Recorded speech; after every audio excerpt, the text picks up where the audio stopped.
भाई ये है मॉस्को। अब देखो मेरे सामने।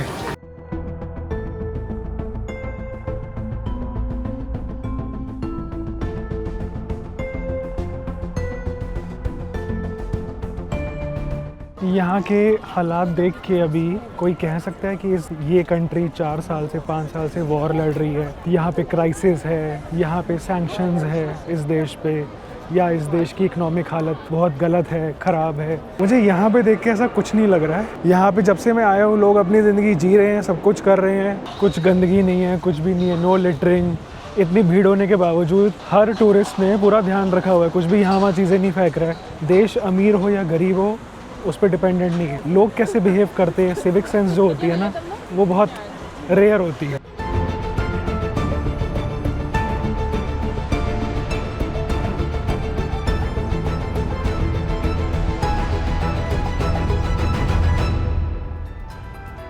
The European Union pushes ahead with new sanctions on Russia. Is prepared to impose sanctions on Russia. Are sanctions on Russia working? नमस्ते everyone, good morning from Moscow. आज है मेरा मॉस्को में सेकेंड डे। मैं कल यहाँ पे सुबह आ गया था और जिन लोगों ने मेरी वो जर्नी मिस कर दी है जो काफ़ी इंटरेस्टिंग थी, वो मेरी पिछली वीडियो देख सकते हैं।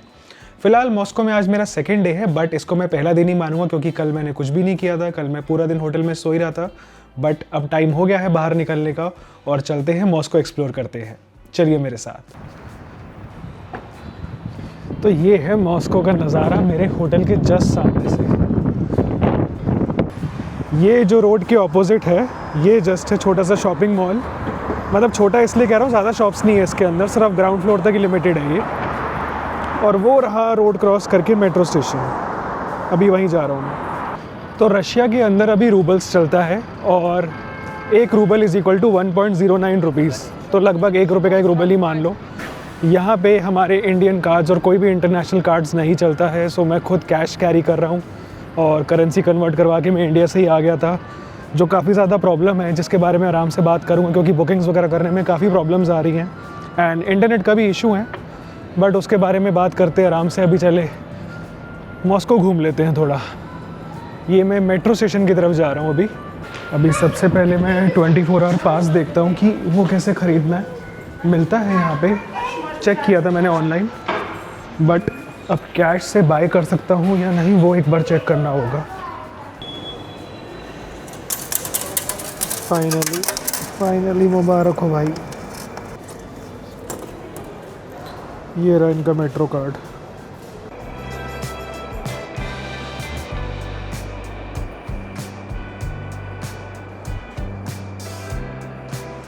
मेट्रो स्टेशन का जो मुझे डे पास 3 दिन का भी मिल रहा था, पर मैंने अभी 1 ही दिन का लिया। डे पास काफ़ी सस्ता है, मुझे 375 रुपये का पड़ा, 375 रूबल्स। अब कैलकुलेट करते रहना, बाकी 375 के हिसाब से तो 24 आवर डे पास काफ़ी इकनॉमिकल है। सो एटलीस्ट ट्रांसपोर्टेशन तो सस्ती है। बाकी अभी मैं मॉस्को सेंट्रल की तरफ जा रहा हूँ। अभी यहाँ से फिगर आउट करना पड़ेगा कौन सी ट्रेन लेनी है। फिगर आउट कर लिया, किसी लोकल से पूछना पड़ा एंड काफ़ी हेल्पफुल थी वो लेडी। यहाँ पे लोकल्स काफ़ी हेल्पफुल है। मेरा पहला इंप्रेशन बहुत ज़्यादा अच्छा था कल का। कल बेसिकली मैं सिम कार्ड लेने ना सामने शॉपिंग मॉल पे गया था, तो हुआ क्या कि मुझे सिम कार्ड नहीं दे रहे थे क्योंकि फॉरेनर्स जो यहाँ पे आते हैं टूरिस्ट, उनके लिए सिम कार्ड अवेलेबल नहीं है। अगर कोई काम करने आ रहा है तो उसको एप्लीकेशन देनी पड़ती है, अपना वीज़ा देना पड़ता है और फिर जाके जब वो अप्रूव होता है तो आप सिम कार्ड ले सकते हो। अब मेरे पास तो ये सब है नहीं क्योंकि मैं तो 16 दिनों के लिए आया हूँ। तो वहाँ पे एक लेडी खड़ी थी, वो लेडी मुझसे पूछती है तुझे सिम कार्ड क्यों चाहिए, तेरे पास वो नहीं है रोमिंग। मैंने कहा रोमिंग है बट इंटरनेट वगैरह मैं एक्सेस नहीं कर पा रहा हूँ और मुझे इंटरनेट के लिए सिम कार्ड चाहिए। सो वो कहती है ठीक है, प्रॉमिस मी तुम कुछ उल्टा सीधा नहीं करोगे तो मैं तुम्हें अपने पासपोर्ट पे सिम कार्ड ले देती हूँ। वो लेडी ने सामने खड़े खड़े मेरे मुझे सिम कार्ड ले दी। अब सिम कार्ड की कॉस्ट सिर्फ 400 रुपये है। बात मतलब पैसे तो मैंने ऑब्वियसली पे किए, बट इतनी बड़ी रिस्पॉन्सिबिलिटी क्या कोई इंडिया में लेगा किसी के लिए? नहीं। तो उन्होंने मुझे सिम कार्ड ले दी। मुझे इतना अजीब लगा, फिर मैं उनके साथ बाहर कॉफ़ी पीने चले गया। मुझे वो रिकॉर्ड करना अच्छा नहीं लग रहा था क्योंकि ये सब चीज़ें कैमरे पे डालना ना थोड़ा उनके लिए कल को कुछ प्रॉब्लम हो सकती है, तो इसीलिए। बट मैंने उन्हें काफ़ी थैंक यू बोला और इतनी बड़ी रिस्पॉन्सिबिलिटी की कोई अपने पासपोर्ट पे किसी को सिम कार्ड ले दे, that is something huge. Metro stations काफ़ी पुराने बने हुए हैं बट काफ़ी अच्छे मेंटेन्ड है। I mean neat and clean, full lighting के साथ।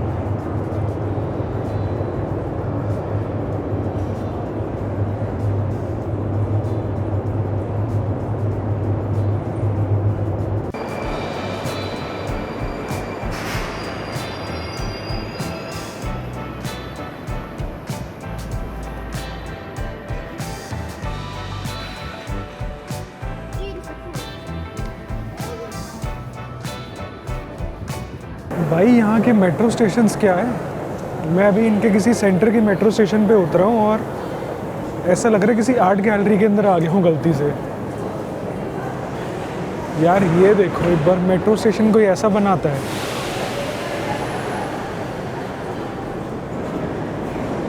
भाई आर्किटेक्चर तो बहुत ही बढ़िया है।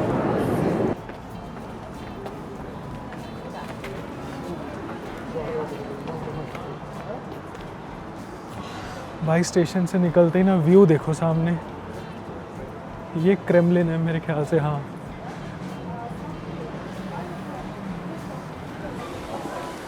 भाई बहुत ही बढ़िया हिसाब किताब है यहाँ तो।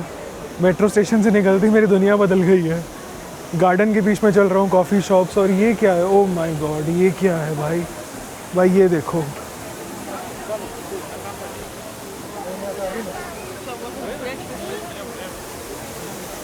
सो जिस एरिया के अंदर मैं हूँ ये है रेड स्क्वायर। सो रेड स्क्वायर बेसिकली मॉस्को तो कैपिटल सिटी है। रेड स्क्वायर मॉस्को का मेन एरिया है जहाँ पे सारे गवर्नमेंट रिलेटेड जितने भी इवेंट्स होते हैं और जितने भी सिटी के इवेंट्स होते हैं वो सब इस मतलब रेड स्क्वायर पे होते हैं। जैसे अपने यहाँ पे इंडिया गेट पे जो भी सारे इवेंट्स होते हैं, और लाल किला के पास कोई भी अगर रिपब्लिक डे है या इंडिपेंडेंस डे है तो उस जगह पे जैसे जो भी इवेंट्स होते हैं, नेशनल इवेंट्स टाइप ऑफ, तो वो सब कुछ यहाँ पे होता है रेड स्क्वायर पे। और ये जो क्रेमलिन है, ये क्रेमलिन है, इसमें बहुत सारी बिल्डिंग्स है, लगभग 15-20 बिल्डिंग है। और ये क्रेमलिन जो बेसिकली है, यहाँ पे अपने गवर्नमेंट ऑफिसेज़ हैं। इवन जो यहाँ का प्रेसिडेंट है उसका घर भी यहाँ पे पुटिन, मतलब सिर्फ एक घर नहीं है उसका, रशिया में उसके और भी घर है, पर जो उसका मेन मतलब रेजिडेंस है, जैसे यूएस का जो प्रेसिडेंट है उसका जो घर है उसको वाइट हाउस के अंदर ही बोला जाता है, तो वैसे जो रशियन प्रेसिडेंट है उसका घर यहाँ पे क्रेमलिन, जितनी भी ये रेड बिल्डिंग्स है। तो इस क्रेमलिन के अंदर ना चर्च भी है, काफ़ी सारे पॉपुलर जो मतलब यहाँ के मतलब रशिया के फेमस चर्च है वो भी हैं। और इनके जो गवर्नमेंट ऑफिसेस है, गवर्नमेंट इंस्टीट्यूशन सारे, वो बेसिकली यहीं पर है। जैसे अपना जो दिल्ली में पार्लियामेंट हो गया, तो इनका जो गवर्नमेंट का जो ऑफिस है वो क्रेमलिन है। अगर किसी ने टॉम क्रूज़ की वो मूवी देखी है मिशन इम्पॉसिबल, उसके अंदर ये सीन है जहाँ पे टॉम क्रूज़ इस क्रेमलिन के बाहर भाग रहा है और यहाँ पे ब्लास्ट हो जाता है। मुझे ये वर्ड थोड़ा धीरे बोलना पड़ रहा है due to obvious reason, but अगर किसी ने भी देखी है वो मूवी उसको समझ आ रहा होगा। वो इसी जगह में बाहर भाग रहा होता है जब ब्लास्ट होता है। तो अब मैं बताता हूँ, ये देख रहे हो सामने, वहाँ यहाँ पे सारे टावर्स है, ये सारी बिल्डिंग्स। अब इनमें चर्च भी है, गवर्नमेंट ऑफिसेज भी है, और जो यहाँ का प्रेसिडेंट है उसका घर भी है। ये पूरा एरिया, इसको रेड स्क्वायर इसीलिए बोला जाता है क्योंकि क्रेमलिन का जो कलर है वो रेड है। भाई अभी मुझे रशिया आए हुए ना 2 दिन हो चुके हैं, आज मेरा सेकेंड डे है, कल मेरा फर्स्ट डे था। तो कल जब मैं शाम को बाहर निकला था टेम्परेचर 15 डिग्री था और इतनी ठंड थी कि हालत ख़राब हो गई। अब मैं आज हुडी पहन के आया हूँ, आज फुल सन निकला हुआ है और टेम्परेचर हो रहा है 18 डिग्री, पर अभी ठंड नहीं लग रही और मैं हुडी पहन के आ गया हूँ। अजीब है यहाँ पे मौसम। नहीं, यहाँ पे काफ़ी लोग अंदर जा रहे थे, मैंने कहा मैं भी आ जाता हूँ, क्या है यहाँ पे ज़रा देखते हैं। अब मुझे रियलाइज़ हो रहा है शायद ये शॉपिंग मॉल है।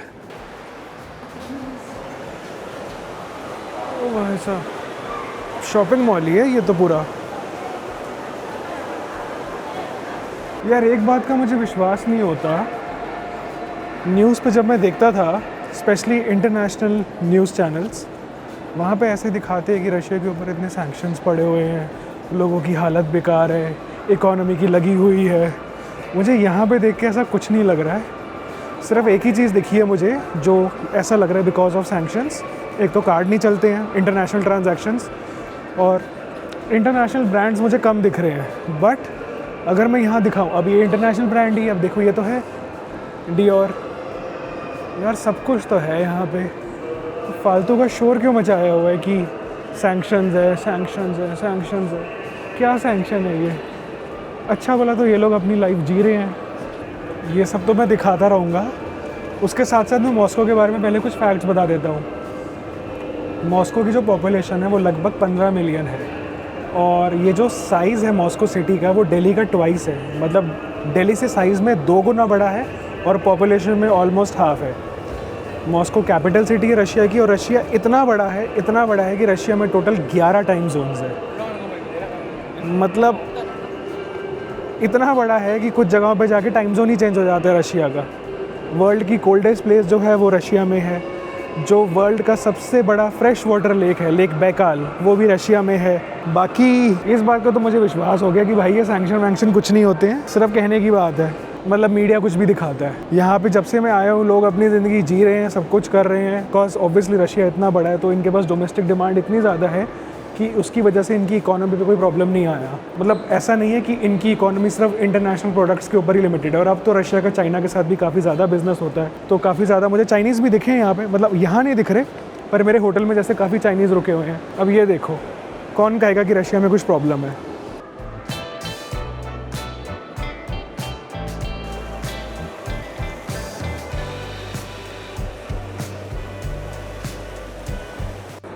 आर्किटेक्चर बहुत बढ़िया है, कुछ भी कहो।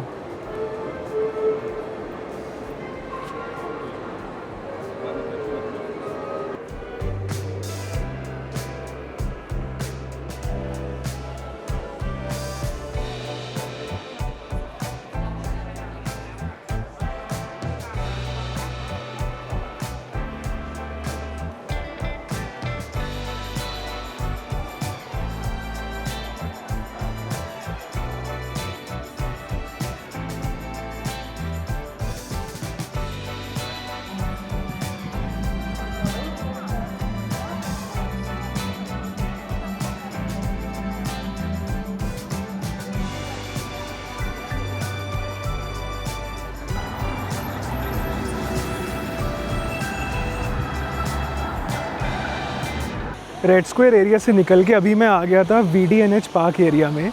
सो ये जो पार्क है ये पूरा एग्जीबिशन ग्राउंड है जो रशिया ने बनाया हुआ है मॉस्को के अंदर सिर्फ टूरिस्ट के लिए। ये एक मासिव पार्क है जो रफली जैसे हमारे यहाँ दिल्ली में प्रगति मैदान है तो उसका 5 या 6 गुना है। और इसके अंदर इन्होंने क्या बनाया हुआ है, पूरा ऐसे एग्जीबिशन सेंटर बनाया हुआ है। सो फॉर एग्ज़ाम्पल जब सोवियत एरिया के अंडर सारी कंट्रीज़ का ग्रुप एक था जिसको USSR बोला जाता था, तो उन कंट्रीज़ के अंदर स्पेसिफिक जोन्स बनाए हुए हैं। फॉर एग्ज़ाम्पल यहाँ पे एक बिल्डिंग है जो उज़्बेकिस्तान की है, एक बिल्डिंग है जो मोल्डोवा की है, ऐसे ही एक बिल्डिंग है जो शायद कज़ाकिस्तान की है। ऐसे अलग अलग बिल्डिंग्स बनाई हुई है और उन बिल्डिंग्स के अंदर उन कंट्रीज़ का कल्चर, फूड वगैरह ये सब डिस्प्ले पे है। फॉर एग्ज़ाम्पल मेरे सामने जो बिल्डिंग है वो उज़्बेकिस्तान की है, ये वाली बिल्डिंग। ये पूरा उज़्बेकिस्तान का सेंटर है। इस बिल्डिंग के अंदर उज़्बेकिस्तान का फूड, कल्चर सब कुछ यहाँ पे शोकेस किया हुआ है। अभी एक के अंदर मैं चलता हूँ क्योंकि मैं जस्ट अभी आया हूँ और बहुत भीड़ है। आज वीकेंड है तो काफ़ी ज़्यादा टूरिस्ट आए हुए हैं।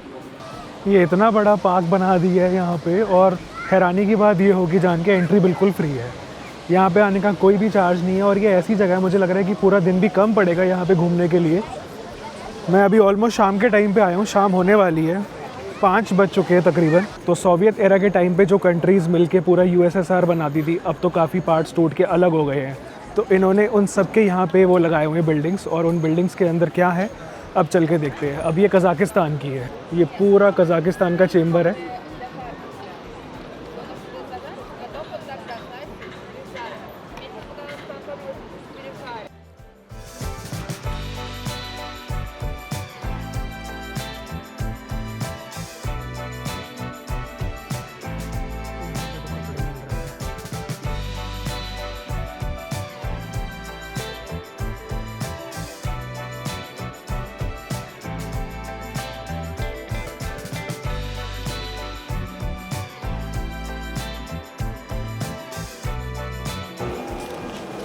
ये कज़ाकिस्तान का ना पूरा ऐसे मैप सा बनाया हुआ है, अलग अलग डिस्ट्रिक्ट, पर सारा ना ये रशियन में लिखा है तो समझ के थोड़ी मेरी परे है। आगे चलते हैं क्या है। सारे स्नैक्स बेसिकली जो कज़ाकिस्तान जिसके लिए फेमस है, आई मीन चीज़, नट्स। ओह ये सही है यार। उन्हें ऐसे हर कंट्री का डाला हुआ है, सोचो यार, ये बहुत बढ़िया चीज़ बनाई हुई है इन्होंने कजाकिस्तान के सारे प्रोडक्ट्स यहाँ रखे हुए हैं, लाइक चॉकलेट्स, टॉफ़ीज़। ये जो वेफर है ना, कजाकिस्तान का है, बहुत फेमस है ये तो बहुत सही बनाया हुआ था। खाने पीने के ऑप्शन नहीं थे, मतलब वो हॉट फूड प्रोडक्ट्स नहीं थे, बट बाकी सब कुछ था, हैंडीक्राफ्ट, सोवेनियर्स और जो बेसिक ग्रोसरी आइटम्स होती है लाइक चीज़, चॉकलेट्स, टी, कॉफ़ी, नट्स, ये सब कुछ था। मतलब यहाँ आके फील वैसी आ रही है कि वो ट्रेड फेयर वाली जगह कि जहाँ पे प्रगति मैदान में आ गया हूँ और वो इंडिया की हर स्टेट अपना कल्चर रिप्रेजेंट करती है, बट ये काफ़ी ग्रैंड है। फॉर एग्जांपल बताता हूँ, अभी मैं जहाँ खड़ा हूँ, मैं ऑलमोस्ट बीच में खड़ा हूँ, सेंट्रल पॉइंट पे। अब ये कितना बड़ा है मैं बताता हूँ। वो देख रहे हो दूर, वो भी एंड नहीं, उसके आगे और है, और हर जगह ऐसे फाउंटेन्स लगे हुए हैं।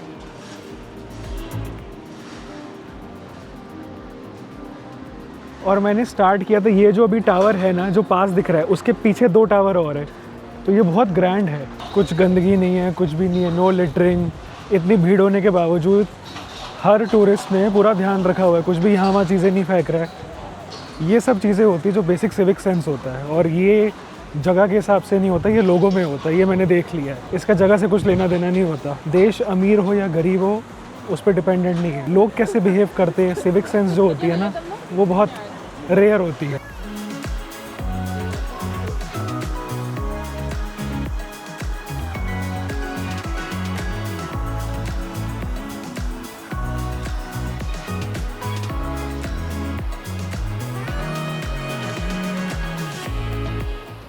भाई अलग ही टाइप का आर्किटेक्चर है यहाँ पे। मतलब जब मैं बहुत छोटा था ना, तब मैं जाता था ट्रेड फेयर वगैरह में, और मुझे तभी याद है इतना भीड़ भड़क्का होता था कि बंदे के ऊपर बंदा चढ़ा हुआ है, कोई यहाँ धक्का मुक्की। यहाँ भी बहुत टूरिस्ट है, मतलब पूरा भरा हुआ है, लेकिन सब बंदों ने अपनी पर्सनल स्पेस का ध्यान रखा हुआ है। ऐसा कुछ भी नहीं दिख रहा मुझे यहाँ पे कि कोई धक्का मुक्की हो रही है। बहुत ज़्यादा टूरिस्ट है यहाँ। ये फूड कोर्ट है, मैं गया था इसमें अभी, बस सिर्फ मैंने कॉफ़ी ली, क्योंकि यहाँ पे ना ऑर्डर करना थोड़ा मुश्किल हो रहा था। मॉस्को में, मतलब पूरे रशिया में काफ़ी चैलेंजेस भी है। ये मेरी फर्स्ट सिटी है मॉस्को, तो मुझे नहीं पता आगे मेरा एक्सपीरियंस कैसा होने वाला है, बट कुछ छोटे मोटे चैलेंजेस भी मैंने बहुत फेस किए हैं कल से। फॉर एग्ज़ाम्पल, यहाँ पे टैक्सी बुकिंग और मैप्स के लिए यांडेक्स यूज़ होता है, और एक और ऐप है टूजिस करके। ये दोनों ऐप्स चलती है फॉर मैप्स। और अगर टैक्सी या कोई भी ट्रांसपोर्टेशन सिस्टम आपको बुक करना है, जैसे कि नॉर्मल कैब हो गया, या आपको ये जानना है कि यहाँ तक पहुँचने के लिए क्या और ऑप्शंस है, गाड़ी के अलावा, मेट्रो के अलावा कौन सी ट्रेन नंबर जाएगी, कौन सी बस नंबर जाएगी, तो उसके लिए यांडेक्स यूज़ होता है। बट अब प्रॉब्लम क्या होती है, वो जो यांडेक्स भी है ना, हमारे इंटरनेशनल रोमिंग वाले सिम पे बहुत कम काम कर रहा है यहाँ रशिया में। वैसे तो काम करता है वो बाकी जगहों पे, यहाँ पे बहुत लिमिटेड काम कर रहा है, तो काफ़ी जगह ना वो बहुत मतलब गलत रिजल्ट्स दे रहा है। जैसा कि मैंने बताया कि जो टूरिस्ट यहाँ पे आते हैं उनके लिए अभी सिम बाय करना इम्पॉसिबल है, क्योंकि आपको पासपोर्ट देने के बाद भी सिम नहीं मिलेगा। सिम सिर्फ उन फॉरेनर्स को मिलता है जो यहाँ पे कुछ काम करने आए या तो स्टडी के लिए आए, तो उनके पास स्पेशल वीज़ा होता है, जिसके बेस पे वो एप्लीकेशन देते हैं, और वो एप्लीकेशन एक्सेप्ट होती है और आपको सिम कार्ड लेने की परमिशन मिल जाती है। बट अगर कोई टूरिस्ट आ रहा है like me, specially on e visa जो 16 डेज़ के लिए होता है, उस पर आपको सिम नहीं मिलेगा। वो तो थैंकफुली मुझे कल एक लोकल मिल गई थी जिन्होंने मुझे सिम दिला दिया, बट उसके अलावा इट्स इम्पॉसिबल। ऑल्सो सिंस यहाँ पे कोई भी इंटरनेशनल कार्ड नहीं चलता, सो काफ़ी सारे ऐसे रेस्टोरेंट हैं जहाँ पे सिर्फ कार्ड से ही ट्रांजैक्शन होती है। फॉर एग्ज़ाम्पल, मेरे होटल के पास में ही मैकडॉनल्ड्स है। मतलब मैकडॉनल्ड्स तो नहीं है अब यहाँ पे, क्योंकि मैकडॉनल्ड्स एग्ज़िट कर चुका है, बट वही मैकडॉनल्ड्स का नाम चेंज करके इन्होंने कोई और ब्रांड रखा हुआ है। तो मैं वहाँ पे कल खाना खाने गया था रात को, क्योंकि जस्ट मेरे होटल के सामने ही है, तो वहाँ पे मैं ऑर्डर नहीं कर पाया क्योंकि मेरे पास कार्ड नहीं है। सेकेंडली, यांडेक्स जो इनका ऐप है, मेन ऐप, तो उसी ऐप के अंदर फूड डिलीवरी का भी ऑप्शन होता है, which is very good, very convenient. But again, उस पर ही ऑर्डर करने के लिए आपको कार्ड चाहिए, वहाँ पे कैश ऑन डिलीवरी का ऑप्शन ही नहीं आ रहा था, तो मुझे रात को होटल से खाना ऑर्डर करना पड़ा, जो काफ़ी महंगा था। बट ये चैलेंजेस हैं, मुझे यहाँ पे सारा कैश रखना पड़ रहा है। बाकी train bookings, hotel bookings online हो जाती है, वो सब प्लेटफॉर्म्स में आराम से बता दूँगा कि मैंने किस प्लेटफॉर्म से बुकिंग्स करी हुई है। एंड फ़िलहाल चलते उज़्बेकिस्तान में, लेकिन ये देखो नज़ारा।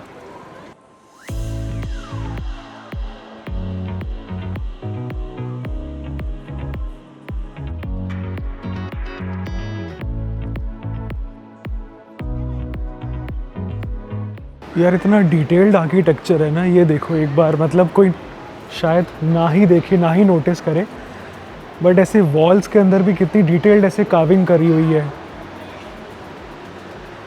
और ये एक नॉर्मल एग्जीबिशन पार्क है इनका, उस पर्सपेक्टिव से सोचो तो कितना डिटेल्ड बनाया हुआ है।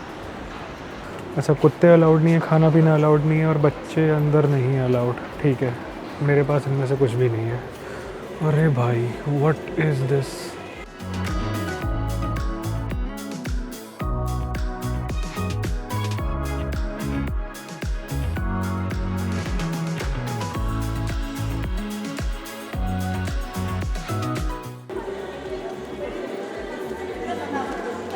अंदर छोटा है ये, यहाँ भी कपड़े हैं पर ये कम है बहुत। उस तरफ चलते हैं, ये थोड़ा छोटा है कज़ाकिस्तान के कंपैरिजन में।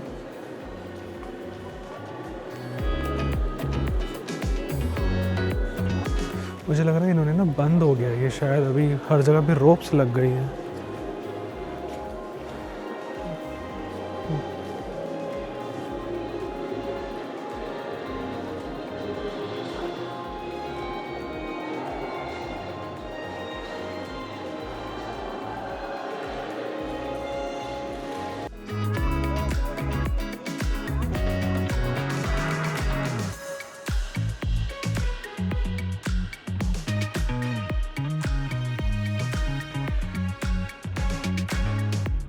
यार निकलते निकलते एक और कंट्री दिख गई, मैंने कहा उसको भी विज़िट कर ही लेते हैं। आर्मेनिया के बाहर आ गया मैं, ये देखो आर्मेनिया।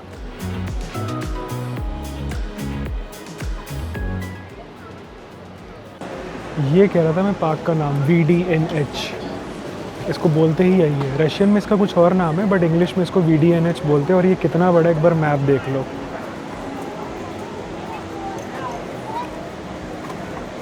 और कितनी चीज़ें हैं, गिनती करते जाओ, गिनती भूल जाओगे, ख़त्म नहीं होगा। अब ये आर्मेनिया का है, यहाँ पे कुछ खाने का भी इन्होंने रखा हुआ है क्योंकि लोग बाहर बैठे हुए रेस्टोरेंट में। पहले तो एंट्री लेवल पे इन्होंने सारा आर्ट वर्क दिखाया हुआ है, पेंटिंग्स एंड ऑल।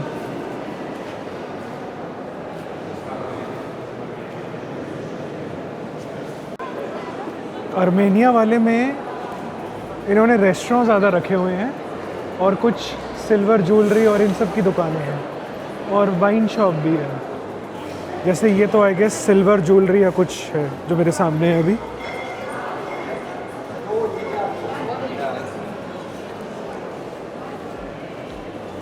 ये तो ऑर्नामेंट्स का है, ये खाने पीने का, कॉफ़ी, मतलब कैफ़े एंड ऑल। ये इनका सुपरमार्केट कुछ, जिसमें आर्मेनियन प्रोडक्ट्स हैं। चलते हैं इसमें। हाँ, ये सारे आर्मेनियन प्रोडक्ट्स हैं। ये सॉसेस, जूस, पिकल्स, ये तो दाल चावल आ गए। ये टी कॉफ़ी आ गई। ये सारा आर्मेनियन है। प्राइस नॉर्मल ही है इसका, तो ये 450 की है। ये सब 450-500 की रेंज में है। अचार पड़ा हुआ है यहाँ पे।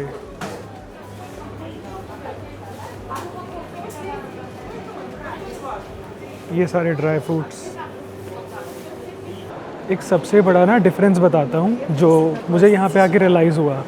जितनी भी वेस्टर्न कंट्रीज़ है, मोस्टली लाइक USA हो गया या पूरा यूरोप हो गया, सो वो सब अपने आप को ना बहुत ज़्यादा हाईली वो मानते हैं डेवलप्ड। और अगर आप यूरोप में कहीं भी जाओ, एंड आई एम श्योर आप में से काफ़ी लोग समझ भी पाओगे कि यूरोप में अगर आप एक बेसिक चीज़ भी अगर आप एक्सेस करने जाओ तो आपको उसके लिए पे करना पड़ता है। फॉर एग्जांपल, अगर आप टॉयलेट भी जा रहे हो तो आपको उसके लिए पैसे देने पड़ते हैं। मेट्रो स्टेशंस के ऊपर, शॉपिंग मॉल्स के अंदर, मैक्सिमम जगहों पे जितने टॉयलेट्स एंड ऑल है वो सब पेड है। इवन अगर ऐसा एग्जीबिशन, ऐसा पार्क किसी यूरोप के अंदर होगा तो वो भी पेड होगा। एंट्री फ्री कभी हो ही नहीं सकती। यहाँ पे सब कुछ फ्री है, एंट्री फ्री है, पूरा दिन बैठ जाओ। इवन जो वॉशरूम्स भी है, जैसे मैं अभी आर्मेनिया के अंदर गया, आर्मेनिया वाले टावर के अंदर, तो वॉशरूम्स एंड ऑल फ्री है, कुछ पैसे नहीं देने। वही बात आ गई कि डेवलप्ड नेशंस, वैसे तो ये मुझे लग रहा है उन डेवलप्ड नेशन से काफ़ी ज़्यादा ही डेवलप्ड है, बट अगेन ये मेरा पॉइंट ऑफ व्यू है कि लोगों को हर बात के पैसे चार्ज करना इज़ नॉट डेवलपमेंट। आप वो एमिनिटीज़ बनाओ ताकि लोग उसको एंजॉय कर पाए, वो डेवलपमेंट है।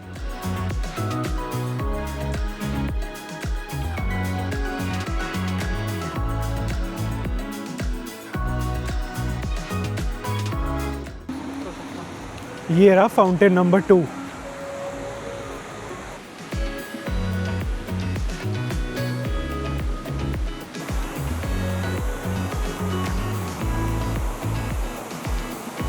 मैं यहाँ से ना निकल ही रहा था अभी कि मुझे एक और बिल्डिंग दिखी, मुझे लगा शायद कोई कंट्री है, तो मैंने गूगल ट्रांसलेट यूज़ किया क्योंकि मुझे समझ नहीं आ रहा था।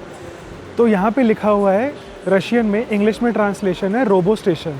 बाहर एक रोबोट बैठा हुआ है, तो यहाँ पे अंदर चल के देखते हैं क्या है। ये जो ऊपर लिखा है रशियन में, इसको मैंने ट्रांसलेट किया तो लिखा आ रहा था रोबो स्टेशन।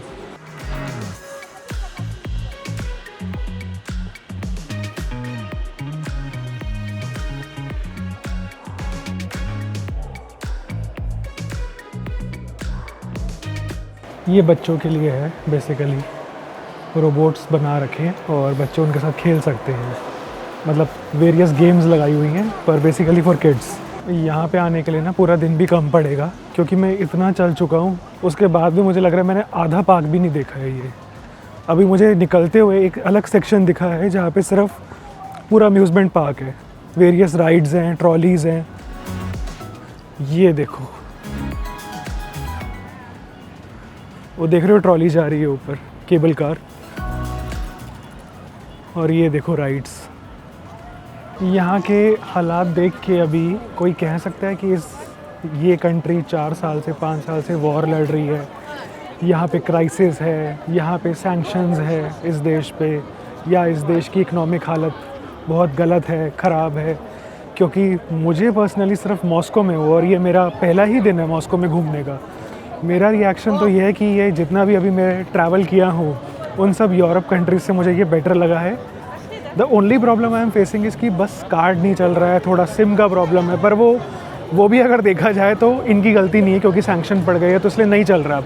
पर अगर सैंक्शंस ना हुए हो और ये नॉर्मल टाइम्स हो तो मुझे लग रहा है ये बेस्ट प्लेस है घूमने के लिए, क्योंकि जो अभी भी मैंने थोड़ा बहुत खर्चा किया है महंगा बिल्कुल भी नहीं है ये।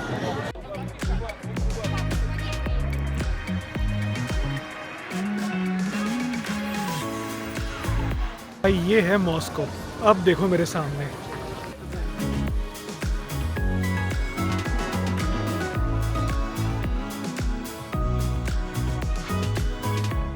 अभी रात हो गई है और मैं आ गया हूँ एक पार्क के बाहर, गोर्की पार्क।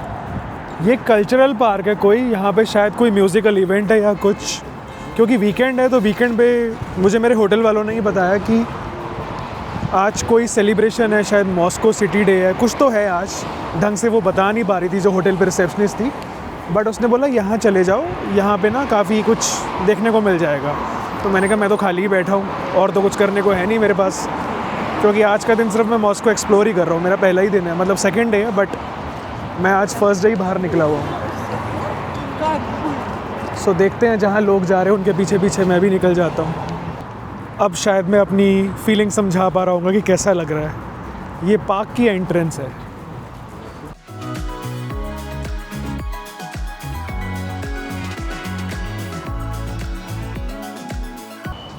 मैंने एक बात यहाँ आके पता करी है कि रशिया में ना फ्लावर्स का कल्चर बहुत ज़्यादा है। मतलब यहाँ पे हर चीज़ में किसी को ग्रीट करने के लिए या किसी का भी अगर दिन शुरू हो रहा है उसको कुछ गिफ्ट देना है तो यहाँ पे फ्लावर्स बहुत ज़्यादा ही यूज़ होते हैं। इसीलिए यहाँ पे हर जगह पे डेकोरेशंस में फ्लावर्स यूज़ किए। मतलब हर जगह पे सेम कल्चर है कि फ्लावर्स ऑब्वियसली आप किसी मतलब स्पेशल बंदे को देते हो, बट यहाँ पे कुछ ज़्यादा ही है। भाई ये एंट्री देखो पार्क की।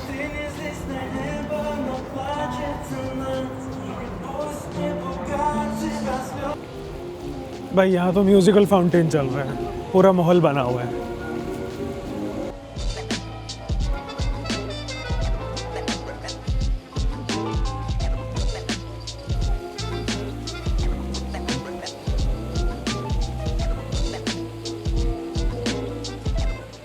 भाई बढ़िया माहौल है यहाँ पे, तो लोग बैठे हुए हैं फाउंटेन के साइड पे, कोई दारू लेके बैठा हुआ है, कोई खाना पीना लेके आया हुआ है।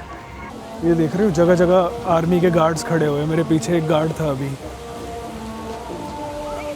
भाई मैं ना थोड़ा ना आगे तक चल के इसलिए आया क्योंकि मुझे ना दूर से कुछ आवाज़ आ रही थी धम धम की। मुझे लगा कुछ तो कॉन्सर्ट हो रहा है या कहीं पे तो डीजे बज रहा है। पता है क्या हो रहा है यहाँ पे? ये देखो।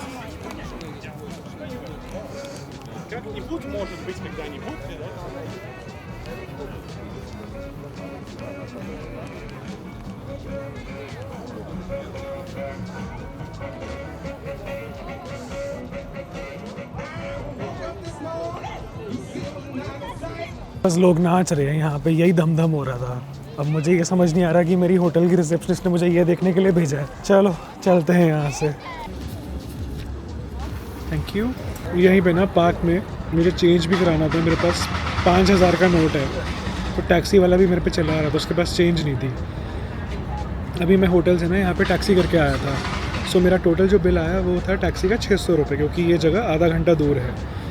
तो उसके पास चेंज नहीं थी। बड़ी मुश्किल से कुछ मतलब करके अरेंज मैंने उसे पैसे दिए। बट अब मेरे पास 5,000 का नोट था। मैं कहीं यहीं से कुछ खा लेता, तो मैंने एक ले लिया चिकन नगेट्स और एक कॉफ़ी। टोटल बिल आया यहाँ पे 400 रुपये, पर मेरे 5,000 का नोट खुला हो गया।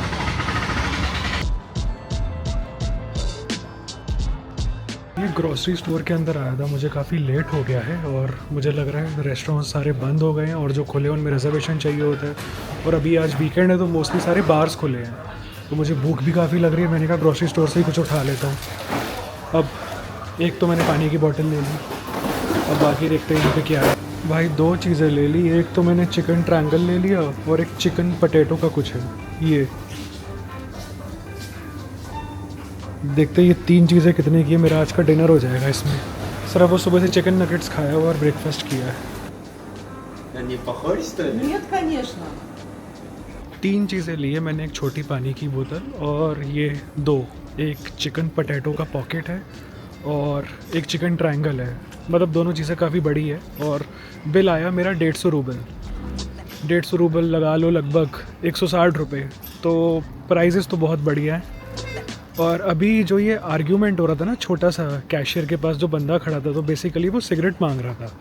और यहाँ पे रूल है कि अगर आपको सिगरेट चाहिए ना तो आपको अपनी आईडी दिखानी होती है। या तो आप अपनी आईडी दिखाओ फिज़िकल, और अगर आपके पास फिज़िकल आईडी नहीं है तो ऑब्वियसली आप अपना कैमरा लगा होता है एक छोटा सा, वहाँ पे जाके आप अपने आप को रजिस्टर कर सकते हो। मतलब रजिस्टर मतलब उस कैमरा में आपकी आईडी होती है। आप अपना फेस दिखाओगे, अपना आईडी डालोगे तो वो आपकी एज बता देगा। तो यहाँ पे कैमरा नहीं लगा हुआ था, तो उसने बोला मुझे आईडी दे। तो शायद ये बोल रहा था कि भाई मैं तो जो भी यहाँ पे एज लिमिट है 18 या 20 जो भी है, मैं तो एज से ऊपर हूँ। तो वो कहती नहीं मैं ऐसे नहीं दूँगी। तो 2 मिनट लग गए उसके साथ उसको बहस करने में, बट उसने दिया नहीं। ये एरिया भी मेरे होटल के जस्ट पास का ही है। एक सोसाइटी सी बनी है, रेजिडेंशियल एरिया। यहाँ पे एक सुपरमार्केट थी जो खुली हुई थी अभी, और अभी और लगभग 10:30 बज गए हैं। तो मैंने कहा भाई कुछ ले लेते हैं और यहीं पे बैठ के अब हम डिनर करेंगे एकांत में। लाइफ कैसे ही चेंज हो जाती है ना। अभी रात के 10:30 बज रहे हैं। मैं एक गुमनाम सी सोसाइटी में, जिसका मुझे नाम भी नहीं पता, और मॉस्को के किसी इलाके में किसी सुपरमार्केट के बाहर बैठ के नॉर्मल स्नैक्स खा रहा हूँ। और इंडिया का टाइम जोन और रशिया का, अभी जहाँ मैं हूँ मॉस्को में 2.5 घंटे का फ़र्क है। मतलब यहाँ बज रही है 10:30, तो अभी दिल्ली में बज रहे होंगे लगभग 1 बज रहे रात के। बेसिकली कहना ये चाहता हूँ कि मैंने फरवरी में ट्रैवल करना शुरू किया था, तो कितना ही टाइम हुआ है, 6-7 महीने। 6-7 महीने पहले मैंने कभी सोचा भी नहीं था कि एक दिन रात को 1 बजे के आसपास मैं रशिया में किसी छोटी सी मार्केट के बाहर बैठ के ऐसे खाना खा रहा हूँगा। मतलब लाइफ में जितनी भी प्लानिंग कर लो, मतलब जितना भी तुम डिटेल में प्लान कर लो अपनी लाइफ को, पर कभी भी तुम ऐसे प्लान नहीं कर सकते। मतलब मैंने अपनी लाइफ को जितना भी प्लान करने की कोशिश करी है ना, तो प्लान के तरीके से तो कुछ कभी हुआ नहीं है। मोस्टली अनप्लान्ड चीज़ें, क्योंकि मैंने कभी लाइफ में नहीं सोचा था कि मैं अपना ट्रैवल चैनल खोलूँगा या मैं ऐसे कभी ट्रैवल कर रहा हूँगा। ये चीज़ें बस होती गई। पता नहीं मैं कैसे इस रास्ते पे आ गया, कैसे इस पाथ पे आ गया, मुझे आज तक नहीं पता। बट हाँ, ट्रैवल का शौक़ बहुत टाइम से था, जब से मैं जॉब भी कर रहा था। मतलब मैंने 13 ईयर्स मैंने जॉब करी है, काफ़ी पैसा जोड़ा है, और वही पैसा अभी मैं ट्रैवल पे लगा रहा हूँ इनफैक्ट। बट मुद्दा ये नहीं है कि मैं ट्रैवल पे पैसा लगा रहा हूँ। मुद्दा ये है कि मैंने इन 13 ईयर्स में मैंने कभी भी नहीं सोचा था कि मैं ऐसे ट्रैवल कर रहा हूँगा, एक स्लो ट्रैवल, और कभी रशिया जाऊँगा, और अगर जाऊँगा भी तो ऐसे कहीं पे बैठ के मैं खाना खा रहा हूँ। मतलब ये चीज़ें कभी प्लान नहीं हो पाती। और अब जब मैं सोच रहा हूँ यहाँ बैठे बैठे रात को लाइक 10:30 बजे 11 बजे, तो सब कुछ कितना अजीब सा लग रहा है, लेकिन हाँ मन को एक शांति मिली और हाँ अच्छा भी लग रहा है। तो yes, this experience is good. बाकी सिर्फ मॉस्को में ये नहीं है देखने को, मॉस्को में और बहुत कुछ है देखने को, पर यही है कि मैं एक दिन में जितना कवर कर सकता हूँ, अभी तक जो भी इस वीडियो में देखा है वो मैंने एक दिन में कवर किया है। और प्रॉब्लम ये है, नॉट अ प्रॉब्लम बट चीज़ ये है यहाँ पे कि मॉस्को बहुत बड़ा है। तो अगर मैं किसी भी डेस्टिनेशन पे जा रहा हूँ वहाँ पे काफ़ी ज़्यादा चलना पड़ता है और उसको अच्छे से दिखाना पड़ता है और ख़ुद भी देखना पड़ता है। और सबसे बड़ी बात है यहाँ पे लैंग्वेज बैरियर बहुत है। मतलब जैसे कि यूरोप में अगर मैं घूम रहा हूँ या किसी और भी कंट्री में घूम रहा हूँ, चाहे सिंगापुर हो या थाईलैंड हो या यूरोप की किसी भी कंट्री में, सबको वहाँ पे इंग्लिश बोलना बहुत अच्छे से आता है। यहाँ लोग इंग्लिश थोड़ा कम बोलते हैं। और ऊपर से जैसा कि मैंने बताया कि यहाँ पे इंटरनेशनल कार्ड्स नहीं चलते हैं, थोड़ा सा एप्लीकेशन का प्रॉब्लम है कि जितने भी एप्लीकेशन है वो इंडियंस के लिए, और not just Indians, foreigners use नहीं कर सकते ढंग से बिकॉज ऑफ सैंक्शंस। मतलब अगर सैंक्शंस नहीं होते तो I guess this is a best place to visit. अभी भी मैं बोलूँगा कि मेरा एक्सपीरियंस अच्छा ही रहा है, बट वो है कि सैंक्शन की वजह से ये थोड़ा सा ना हार्ड हो गया है। अब अगर कोई फैमिली के साथ यहाँ पे आ रहा हो तो उसको एडजस्ट करने में और फिगर आउट करने में काफ़ी प्रॉब्लम होएगी। बट अगर मैं ये 1 मिनट के लिए सैंक्शंस हटा दूँ तो ये तो भाई जन्नत है फिर, मतलब इस पैसे में। क्योंकि अभी तक मैंने जितने भी एक्सपेंसेस किए हैं उसके हिसाब से this is a good place. एक वीडियो इसके बाद जो मैं बनाने वाला हूँ वो एग्जैक्टली होगी कि हाउ एक्सपेंसिव इज़ रशिया। उसके अंदर मैं पूरा डिटेल में ये कवर करने वाला हूँ कि यहाँ पे डेली लाइफ की जैसे ग्रॉसरीज हो गई, खाने पीने की आइटम हो गई, या आप किसी कैफ़े पे जा रहे हो तो बेसिक एक नॉर्मल कैफ़े पे कितना बिल आएगा आपका खाने का, अगर आप बाहर जा रहे हो तो कितना बिल आएगा, ड्रिंक्स का कितना बिल आएगा, वो सब चीज़ें मैं उस वीडियो में कवर करूँगा। इस वीडियो में मैं बेसिकली मॉस्को दिखाना चाहता था कि मॉस्को में क्या है देखने को और क्या है। अभी जैसे मैंने दिन में 2-3 चीज़ें दिखा दी, अभी मेरा माइंड तो इस तरीके से डाइवर्ट हुआ पड़ा है कि थोड़ा नाइट लाइफ की तरफ जाऊं, क्योंकि यहाँ पे एक स्ट्रीट है कि वहाँ पे रात को पार्टी होती है और वहाँ जाके ही बात करूँगा। बट अब मुझे ये नहीं पता कि वहाँ मुझे एंट्री मिलेगी ना मिलेगी, क्योंकि मेरे पास पासपोर्ट नहीं है। अभी पासपोर्ट मेरा होटल में है।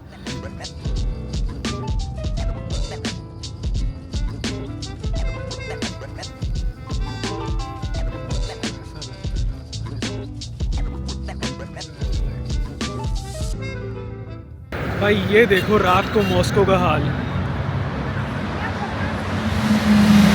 ऐसा लगेगा देख के कि यहाँ पे दिवाली हो रही है।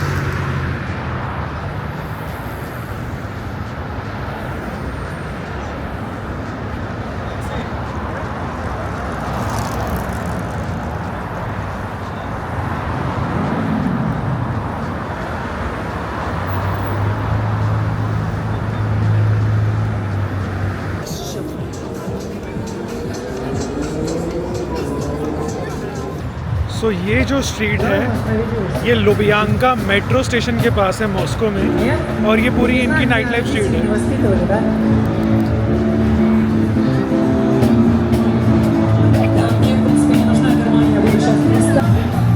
भाई इस स्ट्रीट की बात कर रहा था मैं, ये दिखाना चाह रहा था मैं, स्ट्रीट पे जो डांस होता है।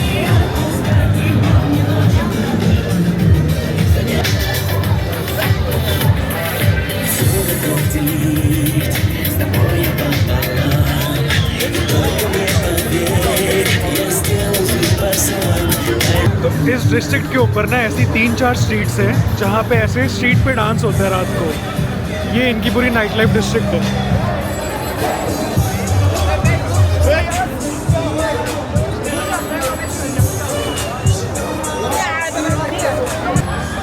ये होता है भाई मॉस्को का पार्टी। बार्स और रेस्टोरेंट के आगे जो स्ट्रीट होती है लोग उसी पे ही नाचना शुरू कर देते हैं। और ये जो चीज़ है ये सिर्फ फ्राइडे और सैटरडे को होती है, मतलब रोज़ नहीं। बार्स तो रोज़ खुले होते हैं बट इसको डांसिंग स्ट्रीट बोला जाता है लुबियांका मेट्रो स्टेशन के पास। और फ्राइडे और सैटरडे को ये चीज़ होती है कि लोग नॉर्मली बार्स के बाहर स्ट्रीट पे डांस करने लग जाते हैं।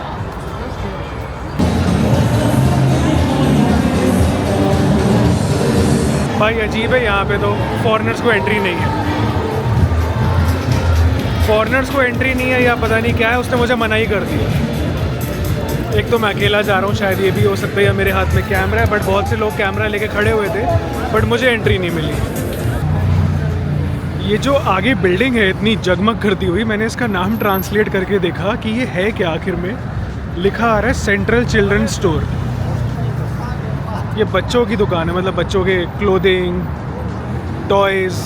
मेट्रो से जाने का सोच रहा था मैं, बट मैंने डिसीजन बदल दिया क्योंकि सब दारू पी के अभी इकट्ठे मेट्रो में जा रहे थे बड़े बड़े ग्रुप्स में। मैंने थोड़ा अवॉइड ही किया। मैंने कहा फालतू में कुछ किसी से कोई बातचीत हो जाए अभी उल्टी सीधी, क्योंकि सब बहुत ज़्यादा ना शोर शराबा कर रहे थे। आई मीन हो सकता है कुछ सही ही बोल रहे हो, मुझे समझ में भी नहीं आ रहा था, बट मैंने अवॉइड ही किया। मैं कहा टैक्सी कर लेता हूँ। अभी टैक्सी के लिए थोड़ा पीछे जाना पड़ेगा क्योंकि यहाँ पे ऐप से टैक्सी बुक नहीं हो रही है। यहाँ हर कोई अभी दारू पी के पड़ा हुआ है। वीकेंड है, रात के 2 बजने को आ गए हैं। चलिए दोस्तों, इसी के साथ समय आ गया है आज की वीडियो एंड करने का। आई रियली होप आप लोगों को वीडियो पसंद आई होगी, और अगर पसंद आई होगी तो प्लीज़ लाइक करिएगा and please subscribe my channel. अगली वीडियो में मॉस्को को और डिटेल से देखते हैं और ये जानते हैं कि मॉस्को कितना एक्सपेंसिव है। डेली प्रोडक्ट्स, ग्रोसरी आइटम्स, अगर कैफ़े पे बाहर जाओ तो नॉर्मल खर्चा कितना आएगा, अगर बाहर खाना खाने जाओ तो कितना खर्चा आएगा, और आज के टाइम पे 2025 में क्या मॉस्को रहने लायक है, यहाँ की कंडीशंस कैसी है, उसको थोड़ा और डिटेल से जानेंगे बट अगली वीडियो में। तब तक के लिए गुड नाइट, टेक केयर।